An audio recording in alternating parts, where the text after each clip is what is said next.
Em 2017, houve a tese do século. O que é tese do século? É que empresas fora do Simples Nacional, lucro real e lucro presumido, poderiam pedir de volta PIS e COFINS que pagaram a mais. Sabe por quê?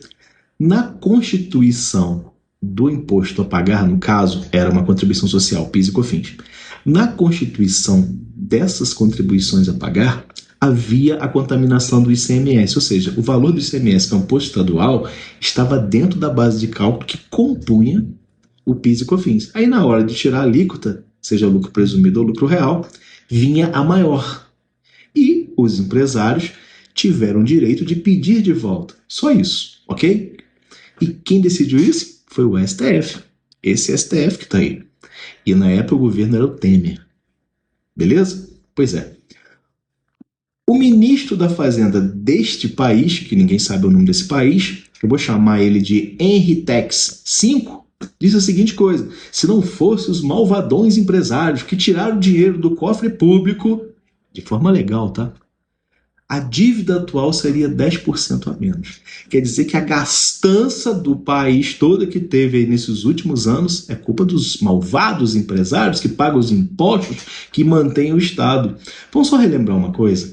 Quem é funcionário público tem a sua remuneração, que pode chamar de salário, devido aos impostos que as empresas pagam e também das pessoas físicas, ok?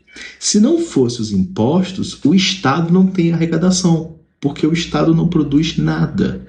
Então, se existe auxílios, isso, aquilo, aquilo outro, é porque tem os impostos. Quer dizer, então, que os empresários é que são malvados, eles que merecem ser punidos, se eles exerceram o direito deles de tirar do governo aquilo que pagou a mais, eles não estão pedindo nenhum favor, não.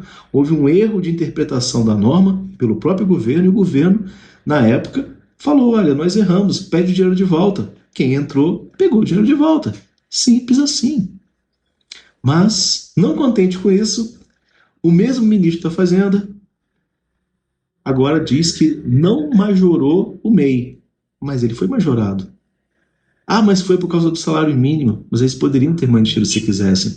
Mas aumentando a arrecadação de pessoas simples, de empresas de pessoas pobres, aí mantém o governo com as gastanças. Você acha justo? Por isso que eu falo sempre que você precisa fazer planejamento tributário. Não importa o tamanho da sua empresa, você tem o direito. Escreve aqui, planejamento tributário, e se proteja contra a mão pesada desse tal ministro aí. É um perigo.